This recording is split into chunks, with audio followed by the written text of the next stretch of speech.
Olá, hoje iremos falar sobre análise granulométrica e sua importância nas áreas da construção civil, geotecnia, mineração e até mesmo agricultura. Mas afinal, o que é análise granulométrica? A análise granulométrica nada mais é do que uma técnica utilizada para determinar a distribuição dos tamanhos das partículas em um determinado material granular. Exemplos de materiais granulares temos os solos e sedimentos. Essa técnica, né, esse tipo de análise, ele é fundamental em alguns ramos, principalmente o da construção civil. Com essa análise, nós conseguimos caracterizar o tipo de solo utilizado, classificá-lo e, consequentemente, entender como funciona as propriedades mecânicas desse solo para, por exemplo, fazer um dimensionamento adequado de uma fundação para uma residência.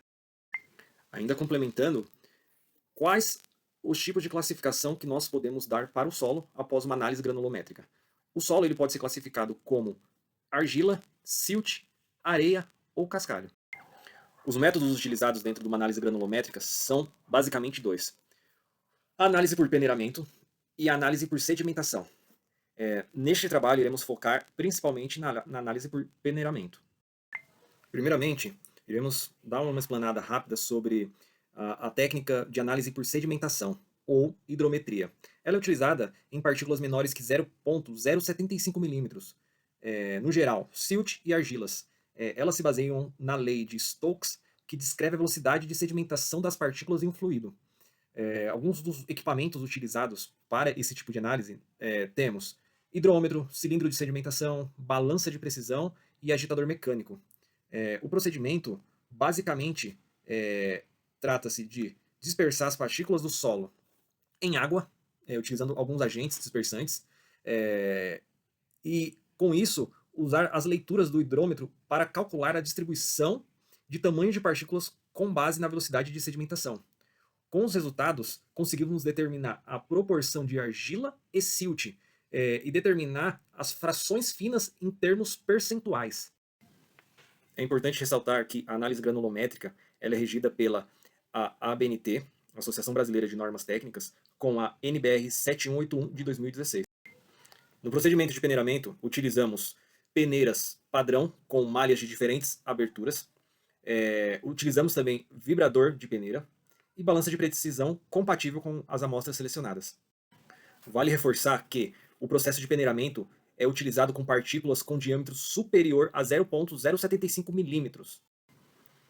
No peneiramento, com uma amostra já separada, inicialmente, como fazemos? Passamos essa amostra numa peneira com malha de 2 milímetros de abertura, mas para isso precisamos tomar um certo cuidado e utilizar o almofariz para quebrar as bolotinhas e garantir com que todos os grãos menores que 2 milímetros passem pela peneira.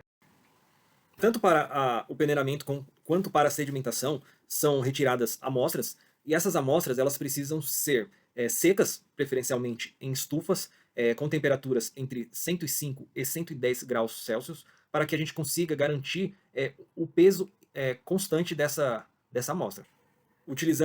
Passando essas amostras pelas estufas, conseguimos garantir a constância das massas. Mesmo o material sendo retido na peneira de 2 milímetros de abertura, é necessário se fazer a lavagem do mesmo para garantir que todos os grãos menores que 2 milímetros sejam eliminados dessa amostra. Após todas as amostras separadas, secas, elas são montadas juntos dos seus conjuntos de peneiras e levados para o agitador mecânico. Lembrando que essas amostras precisam estar em temperaturas ambientes. Após o processo de peneiramento, é necessário a verificação e a determinação da massa dos materiais retidos em cada peneira com determinada abertura. Após a verificação e a pesagem de todas as amostras retidas em cada peneira, se iniciam os cálculos. Bom, foi feita uma análise granulométrica do agregado miúdo em 2 ensaios, com amostras com massa inicial seca de 300 gramas. Foi feito o processo de peneiramento, pesagem e depois os cálculos, e os resultados obtidos estão presentes na tabela. Na primeira coluna da tabela estão as aberturas das peneiras em milímetros da maior abertura para a menor, e também o fundo. Em seguida estão os campos da massa retida em gramas em cada peneira, no ensaio A e no ensaio B. Após isso, foi feito o cálculo da porcentagem de massa retida em cada peneira, de cada ensaio, em relação ao total da amostra, 100%. As pequenas variações entre as porcentagens de massa retida do ensaio A e do ensaio B mostram a confiabilidade dos resultados dessa análise. Depois, foi feito o cálculo da média aritmética da porcentagem de massa retida entre os dois ensaios em cada peneira. A coluna da porcentagem retida acumulada indica a soma das porcentagens retidas até cada peneira, mostrando quanto da amostra ficou retida ao longo do peneiramento. Por fim, a porcentagem passante é o inverso da coluna anterior, representa o percentual de material que passou por cada peneira. Após a montagem da tabela, foi possível determinar o diâmetro máximo, também chamado de dimensão máxima característica, que se refere à abertura da peneira com massa retida acumulada igual ou imediatamente inferior a 5%. Nesse caso, a peneira com abertura de 4,75 milímetros possui massa acumulada de 1,22% e se enquadra nesse critério. O módulo de finura é um valor sem unidade de medida.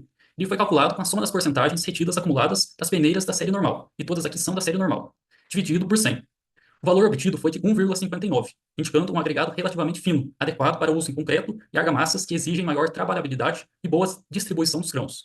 No entanto, agregados muito finos podem aumentar a demanda por água na mistura, influenciando negativamente a resistência do concreto se não houver um controle rigoroso da dosagem de cimento e aditivos. Depois, foi feito o gráfico com a curva granulométrica. No eixo horizontal estão as aberturas das peneiras, em escala logarítmica, e no eixo vertical estão as porcentagens de massa passante, que variam de 0 a 100%. A curva indica que o material dessa análise é composto em sua maior parte por partículas finas, principalmente com diâmetros entre 0,1 e 1 milímetro. Isso é evidenciado pela rápida elevação da curva nessa faixa. E a partir do gráfico foram feitos os cálculos dos coeficientes de curvatura e de não uniformidade. Para isso foi preciso encontrar os valores de D60, D30 e D10. O D60 é o diâmetro no qual 60% da massa da amostra conseguiu passar por ele. O D30 corresponde aos 30% passante e o D10 aos 10%. Colocando esses valores na fórmula, foi encontrado o valor de 0,86 para o coeficiente de curvatura, indicando uma curva descontínua. O coeficiente de não uniformidade foi de 7,47, classificando o agregado como bem graduado. Isso indica uma ampla variação no tamanho das partículas. Conclui-se que o agregado miúdo analisado apresenta uma granulometria adequada para concretos que exigem alta resistência e boa trabalhabilidade. E é isso, esse foi nosso trabalho. Muito obrigado.